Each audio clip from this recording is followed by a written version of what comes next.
Et si la clé d'une vie extraordinaire se trouvait en vous?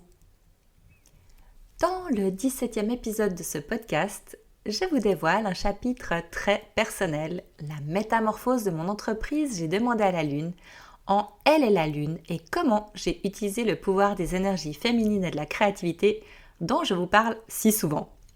Alors, prête à briser les schémas limitants et à libérer votre potentiel infini? Installez-vous confortablement et laissez-vous guider par la magie de la Lune. Bienvenue chez Elle et la Lune, le podcast inspirant qui va vous aider à entrer en action afin d'incarner et briller de tous les feux de votre belle puissance féminine.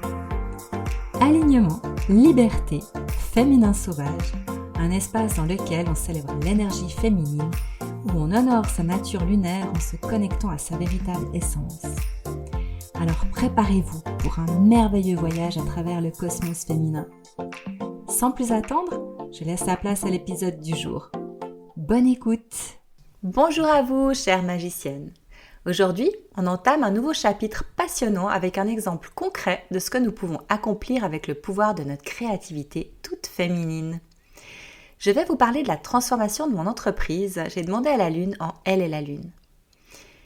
Lorsque j'ai lancé ce podcast, ce nom, Elle et la Lune, est arrivé tout naturellement et ça n'était pas anodin.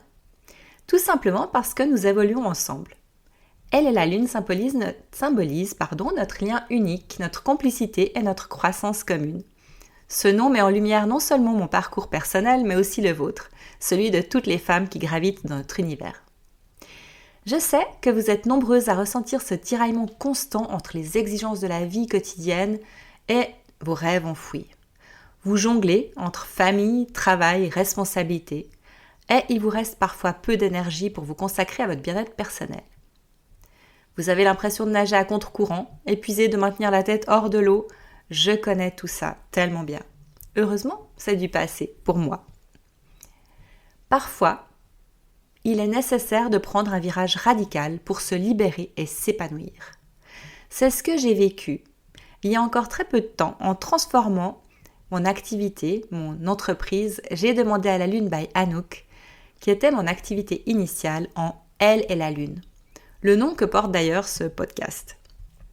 Alors ce changement, je ne vais pas vous dire qu'il a été facile. Ça a été un véritable voyage d'autodécouverte et repousser les limites. Oui, ça a été vraiment de repousser mes limites. Ça a été des remises en question, du renouveau, parce que je ressentais intensément vraiment ce besoin d'évoluer. J'avais besoin d'une bouffée d'air frais. J'avais besoin de changement. Toutes les qualités et les besoins de l'archétype de la jeune fille du printemps. Pour celles qui me suivent, vous savez de quoi je parle. Alors aujourd'hui, je vais partager avec vous cette expérience. Parce qu'elle est vraiment enrichissante. Elle est loin d'être terminée. J'en suis qu'au début, même si ça fait déjà quelques mois que c'est en cours. Alors moi, j'aimerais vous montrer comment j'ai puisé dans mes énergies féminines, puisque je vous en parle souvent. Là, j'ai un exemple vraiment concret. Ainsi que de ma créativité pour me reconnecter à mes aspirations profondes et créer une vie qui me ressemble vraiment. Parce que tout ce que je vous partage, je le pratique. Sinon, ça aurait vraiment aucun sens. Alors évidemment, c'est normal de ressentir une certaine résistance face au changement. On sait ce que c'est, surtout quand il s'agit de transformer radicalement un élément de notre vie. Mais en écoutant nos énergies féminines intérieures et en s'alignant avec elles, on peut vraiment trouver le courage d'effectuer ces changements et surtout de le faire en accord avec nos valeurs. Je vais vous raconter en détail les étapes de mon changement de nom, les doutes, les peurs que j'ai rencontrées, mais aussi l'immense joie et la satisfaction que j'ai ressentie en osant franchir le pas. D'ailleurs, quand je vous parle de changement de nom, ça me fait penser, quand j'ai repris mon nom de jeune fille suite à un divorce assez compliqué avec un pervers narcissique, j'en parle déjà dans d'autres épisodes, ça a été terrible. Même si j'étais super contente, super heureuse de reprendre mon nom de jeune fille, mes enfants étaient grands, on en a parlé ensemble, donc c'était important pour moi de reprendre mon nom. Ça a été compliqué. Quand je me suis retrouvée devant l'officier d'état civil, et cette fois c'était pas pour un mariage, c'était pour reprendre mon nom, je vous avoue que j'ai pleuré. Ouais, c'était super émouvant en fait. J'ai eu l'impression d'avoir vraiment échoué dans ma vie, dans mon divorce, enfin dans mon mariage, etc. Ce qui était le cas, mais c'était pas que j'ai échoué, c'est que ma foi, ça n'a pas marché. C'était pas forcément de ma faute, parce que je suis pas tout à fait d'accord avec quand les gens disent oui, pour un divorce il faut être 2. Oui, c'est sûr qu'il faut être 2 comme pour se marier, mais des fois on a quand même des circonstances qui font que c'était pas forcément notre volonté au départ, et surtout qu'on n'aurait pas voulu que ça se termine de cette manière. Mais bon, c'est encore un autre thème. Donc, je reviens à mon changement de nom.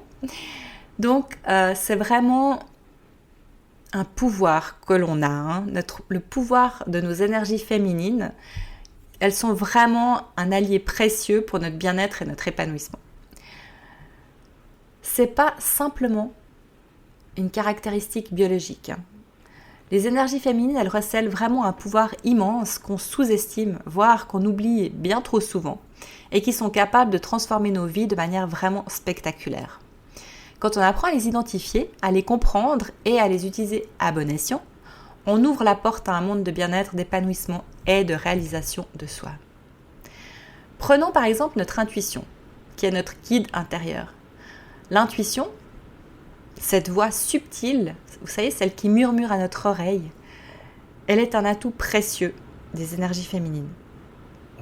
Souvent, on la délaisse au profit de la logique et de la raison, ce fameux mental.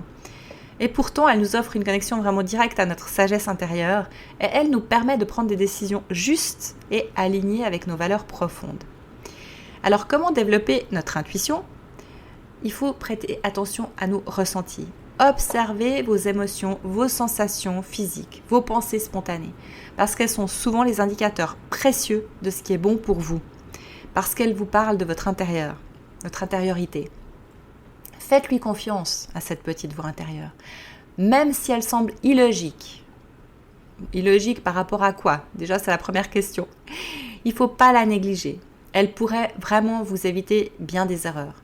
Je suis sûre que ça vous est déjà arrivé de vous dire « Oh, mais j'aurais pas dû faire ça, je le savais, je devais pas dire ça, je le savais, j'aurais pas dû me rendre là-bas, je le savais. » Et oui, ça c'est notre petite voix intérieure qu'on n'a pas voulu écouter. Vous pouvez aussi pratiquer la méditation et la pleine conscience. Ça, c'est des techniques pour aider à calmer le mental et à se connecter à son intuition de manière beaucoup plus profonde. Par exemple, quand on va se balader en forêt ou en nature, si vous avez toujours l'habitude que votre esprit il parte n'importe où, mais pas où vous êtes ou à ce que vous êtes en train de faire, concentrez-vous sur un objet, ou sur un brin d'herbe, ou sur un tronc d'arbre, ou sur les cailloux qui sont sur le chemin. Ou si vous êtes chez vous, simplement concentrez-vous sur un objet, les dessins qu'il y a sur votre tapis par exemple, ou un tableau, ou quelque chose, et regardez-le vraiment en conscience. Et ça, c'est un super exercice pour apprendre à se connecter à l'instant présent. Ensuite, on a évidemment notre sensibilité, la fameuse, c'est notre lien profond au monde. Alors, la sensibilité, elle est souvent perçue comme une faiblesse, mais en réalité, c'est vraiment une force extraordinaire qu'on a, nous les femmes. Et on le sait, on le vit toute notre vie en même temps. Donc cette sensibilité, c'est celle qui nous permet de ressentir les émotions des autres avec empathie, de créer des liens profonds et authentiques et d'apprécier la beauté du monde qui nous entoure. Comment cultiver cette sensibilité ? Alors en étant à l'écoute des autres, prêtez attention à leurs paroles, à leurs expressions, à leur langage corporel. Beaucoup de personnes n'écoutent pas. Elles se contentent de réfléchir à ce qu'elles vont pouvoir répondre ou alors ce qu'elles entendent les plonge dans leur propre vie à elles, dans leur propre situation de vie. Donc elles n'écoutent pas.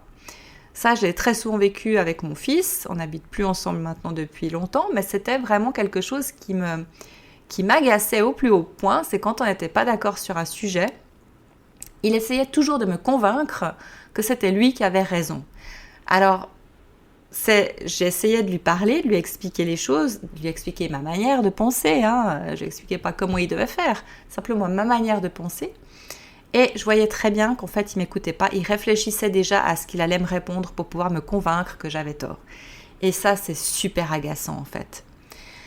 Ensuite, une autre manière de cultiver votre sensibilité, c'est d'exprimer vos émotions librement. N'ayez pas peur de pleurer, de rire ou de montrer votre colère ou de dire ce que vous pensez. Quand, à force de se retenir de tout, on passe pour quelqu'un d'insensible, on passe pour quelqu'un de fort. C'est surtout ça qui plaît aux autres. Oh mais elle est forte. On peut tout lui dire, on peut se comporter comme on veut avec elle, de toute façon elle est forte. Mais combien de fois est-ce que j'ai entendu ça ? Oui mais toi tu es forte. Alors qu'à l'intérieur de moi j'étais complètement cassée quoi. À un moment donné, comment voulez-vous que les autres comprennent que vous avez des émotions si vous leur montrez jamais ?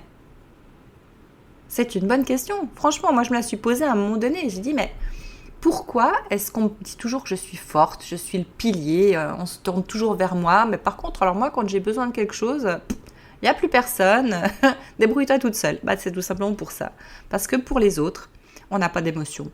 On est juste là pour eux, pour les écouter, pour les entendre, pour solutionner leurs problèmes.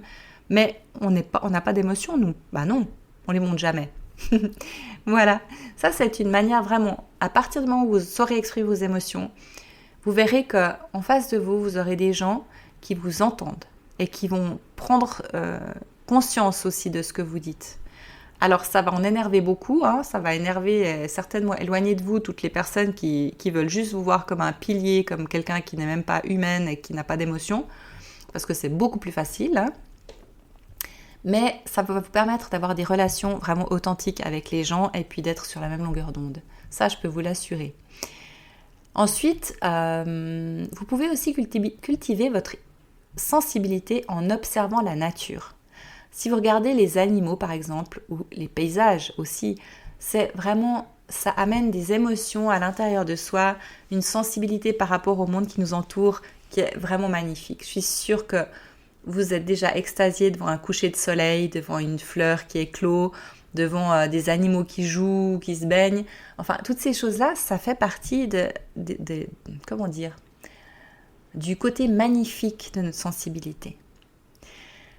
Par contre, le point de vigilance, ne prenez pas pour et sur vous les émotions et les problèmes des autres. Parce que c'est bien joli d'être empathique.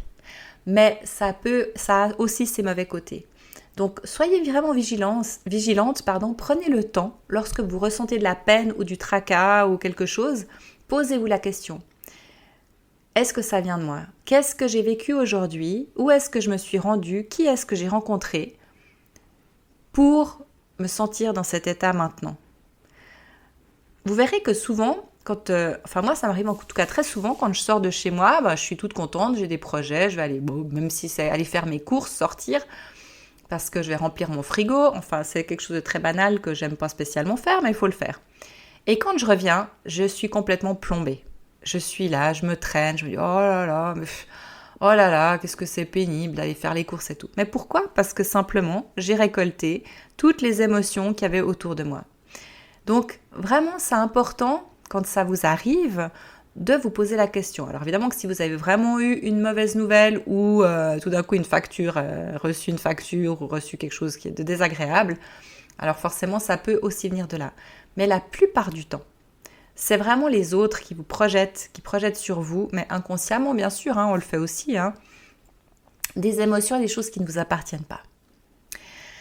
Ensuite, respectez votre rythme naturel. Le rythme féminin qui est connecté à la lune. Alors on dit qu'on est cyclique, notre nature est cyclique. On peut dire aussi qu'on est lunatique. Oui, alors si on prend dans le sens du terme, parce qu'être lunatique c'est très péjoratif, mais en même temps, on vit au rythme de la lune et de la nature. Donc on change de caractère et d'émotions et de sensations physiques 4 fois dans le mois, en fonction des mois de l'année, janvier, le printemps, l'été, l'automne et l'hiver, on les traverse chaque mois. Donc, on a ce lien unique avec les cycles naturels. Et puis, quand vous comprenez et que vous honorez votre cycle, vous pouvez vraiment améliorer votre bien-être physique, émotionnel et spirituel.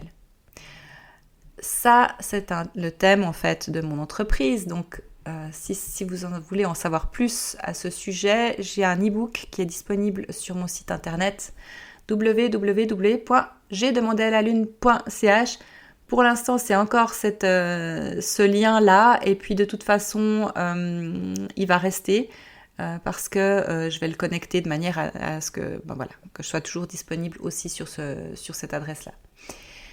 Ça, c'était un petit aparté. Alors, comment intégrer les cycles naturels dans votre vie ? Donc, en apprenant évidemment à connaître votre propre cycle, et puis en adaptant votre rythme de vie à votre cycle. Ça, c'est super important. Je le détaille dans mon e-book, et puis dans mes posts, et puis dans mon blog, et puis dans mon podcast. Donc, vous avez toutes les informations si vous me suivez. Ensuite, ce qui est important aussi, c'est de célébrer les différentes phases du cycle. Créer des rituels, des intentions pour chaque phase, c'est fun et franchement, c'est super efficace. Vous pouvez créer un hôtel et puis le décorer de manière différente selon vos humeurs. Enfin, il y a vraiment plein de choses à faire qui sont très, très sympathiques. Ensuite, n'oublions pas notre créativité. C'est une force de transformation qui est incroyable parce qu'elle permet de briser les schémas et puis d'avancer vers nos rêves. La créativité, c'est pas du tout un simple passe-temps ou une activité qui est réservée aux artistes. La créativité, c'est une force puissante qui est capable de transformer votre vie de manière vraiment spectaculaire en libérant votre potentiel créatif parce que vous brisez les schémas répétitifs et limitants qui vous empêchent d'avancer vers vos rêves. Ça vous permet d'ouvrir la porte à un monde de possibilités vraiment infinies. Alors oui, on peut dire que la créativité, c'est un outil pour se libérer.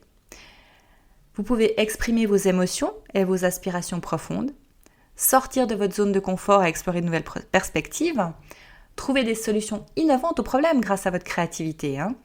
Ça peut arriver sous la douche, ça peut arriver pendant que vous dormez le matin au réveil, enfin ça peut arriver vraiment n'importe quand à partir du moment où vous laissez libre cours, vous laissez la porte ouverte. Ça vous permet vraiment de manifester vos rêves dans la réalité. Alors, comment libérer votre potentiel créatif ? En lâchant prise. Eh oui, lâchez prise, laissez-vous aller à expérimenter.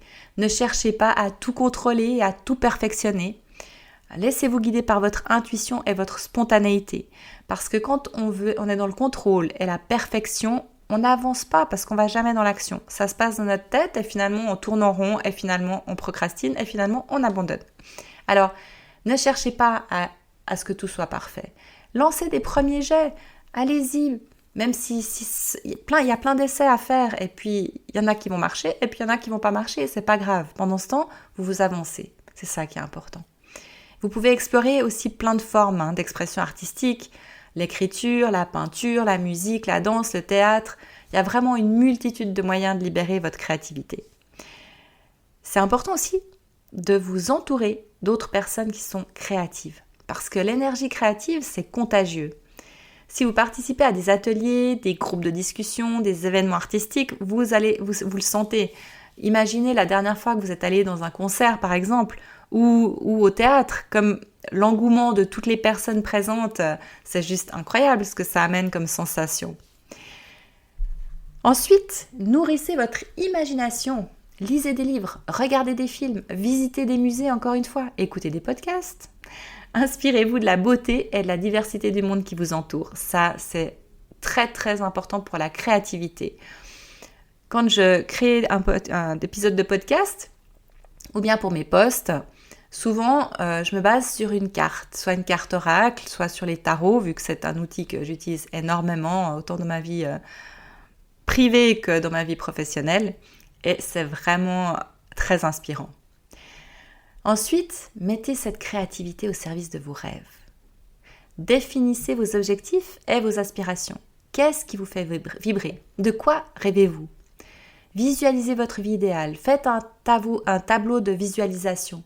Ça, c'est un super truc à faire aussi. Prenez des images, que ce soit sur Internet, que ce soit dans des magazines, et puis posez-les, collez-les sur une feuille et mettez-les dans un tableau. Et regardez ce tableau. Vous verrez qu'à chaque fois que vous le regardez, c'est des images qui rentrent dans votre cerveau et qui vous permettent vraiment d'atteindre vos buts. Donc ça, le tableau de visualisation, on en parle, je crois, dans tous les domaines de développement personnel, mais c'est vraiment quelque chose qui fonctionne très très bien. Le cahier intime aussi, le livret intime, ça marche aussi très très bien. Alors surtout, passez à l'action. N'attendez pas le moment parfait. Commencez dès aujourd'hui à faire des petits pas vers vos rêves. Maintenant, pour aller dans le concret, je vais vous partager mon expérience. Ma transformation de J'ai demandé à la Lune by Anouk en Elle et la Lune. Fin décembre 2023, mon hébergeur de site web m'a informé qu'il cessait son activité. Alors, je peux vous dire qu'au début, ça m'a vraiment travaillé et stressé. Pourquoi ? Parce que c'est pas mon domaine. La technique, franchement, c'est quelque chose qui m'intéresse absolument pas. Que j'ai été obligée d'apprendre parce que quand on a un site web et puis qu'on veut le faire évoluer un petit peu, il y a certaines techniques qu'on est obligé d'apprendre. Mais c'est un métier. C'est même d'ailleurs plusieurs métiers. La construction d'un site web, entre la rédactrice, la technique et toutes ces choses-là, ce sont vraiment des métiers.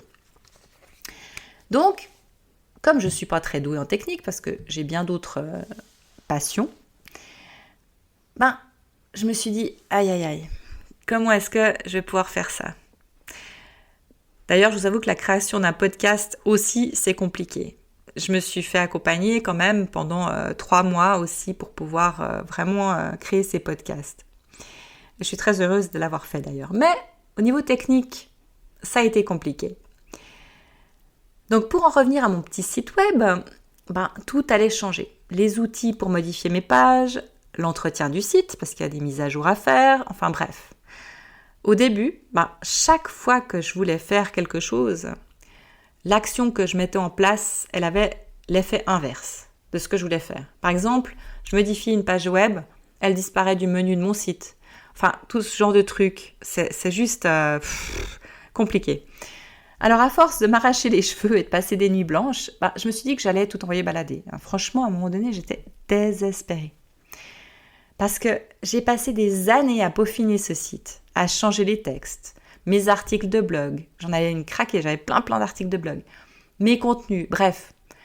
Tout ce que j'avais créé, je me voyais vraiment pas du tout recommencer avec la même énergie. Ça me paraissait lourd, et puis j'avais plus envie de mes couleurs, j'avais plus envie de toutes ces choses-là.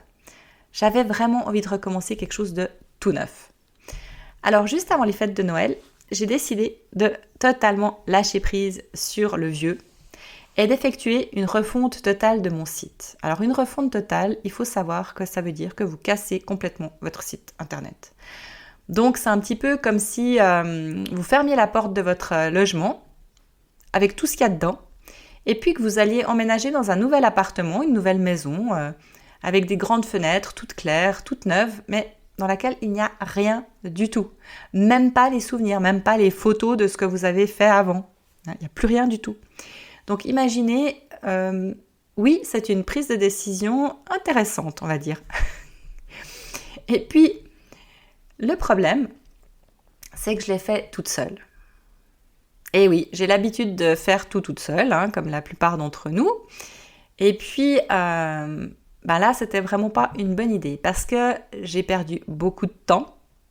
J'ai été très découragée. J'ai perdu aussi des abonnés et puis de mes listes d'emails parce que mon système de messagerie, évidemment, il n'a pas suivi. Donc, j'ai dû aller piocher une vieille liste que j'avais avec le risque d'importuner des personnes qui s'étaient désabonnées entre-temps. Et puis surtout d'en perdre d'autres qui me suivaient depuis très peu de temps. Donc elles étaient pas encore sur cette nouvelle liste, enfin sur cette ancienne liste. Alors, je peux vous dire que ça a été compliqué. Quand je parle de lâcher prise, ça a aussi été par rapport au regard de mes clientes, de mes abonnés. Parce que je me suis posé la question, est-ce que vous allez me suivre ? Après tout, je change carrément mon image et celle de mon entreprise. Oui, mais comme je le dis souvent, on n'est pas notre travail, on n'est pas notre activité. On n'est pas notre aspect public, ni extérieur, ni ce que les autres perçoivent de nous. On est qui on est à l'intérieur de nous. Et ça, c'est le plus important. Mais il a fallu quand même que je lâche prise là-dessus aussi. Et en fait, en lâchant prise sur ce passé, je suis sortie de cette fameuse zone de confort qui, à force d'être vécue et revécue, perd quand même de son éclat, et surtout, elle vibre plus avec la personne qu'on devient au fil du temps et des expériences. Donc, en sortant de notre zone de confort, on retrouve une authenticité et alignement. et on peut vivre une vie en accord avec nos valeurs profondes et nos aspirations. Voilà comment tout ça m'a amené non seulement à changer mon site web, mais aussi le nom de mon entreprise. Quand j'ai lancé mon podcast, le 14 février 2024, le nom que j'ai choisi, Elle et la Lune, est arrivé complètement spontanément. Il représente en fait pour moi le lien entre notre cycle mensuel et celui de la Lune. Et je voulais évidemment garder le mot Lune parce que voilà, pour moi c'est super important en fait. Alors quand s'est posé la question du nouveau nom de mon activité, ça m'a paru tout naturel d'utiliser le même que celle de mon podcast. Parce qu'en fait, ce sont deux moyens d'expression différents.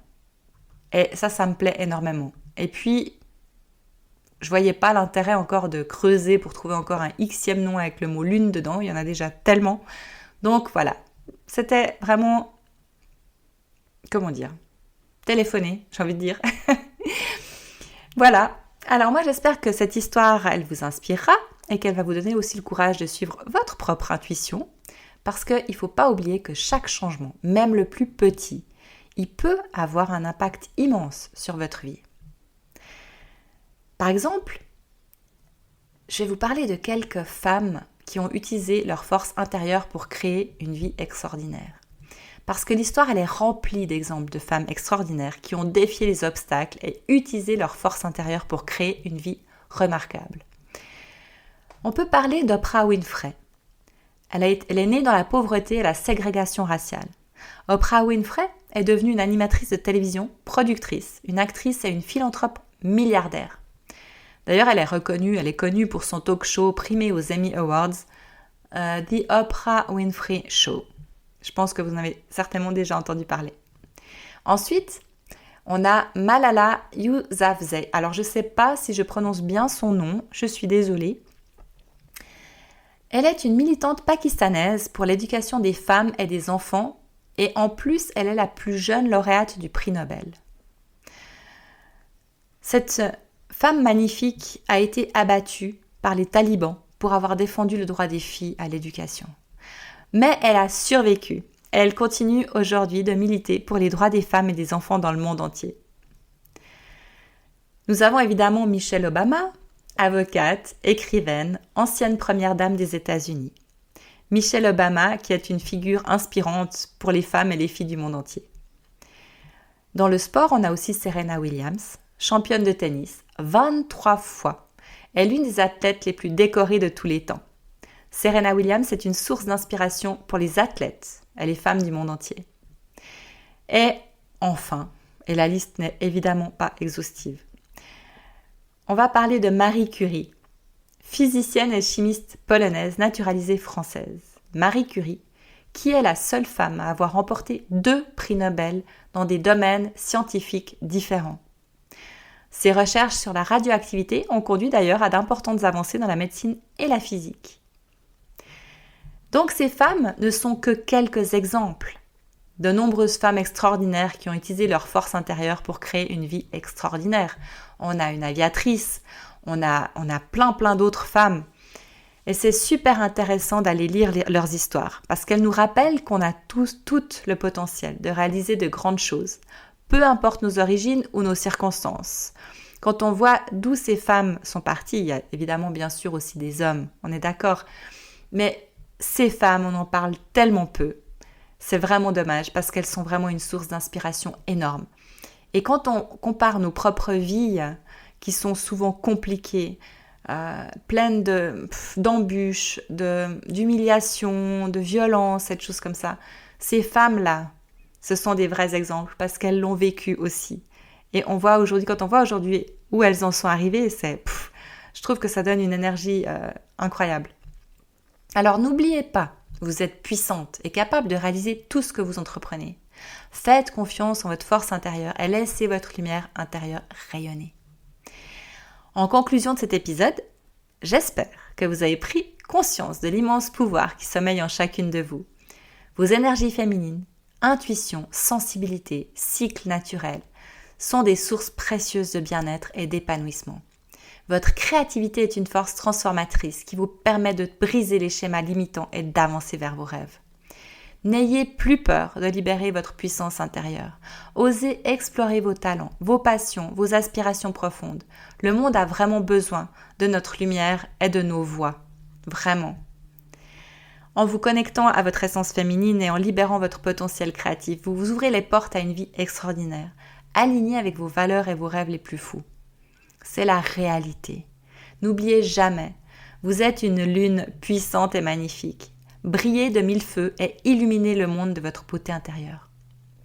Pour vous accompagner sur ce chemin de transformation, je vous invite à rejoindre le Cercle des Magiciennes sur Facebook, qui est relié à mon site internet, et à visiter mon site www.jdemandealalune.ch qui est encore sous ce nom-là. Et de toute façon, ce lien-là fonctionnera toujours parce que voilà, c'est important pour moi.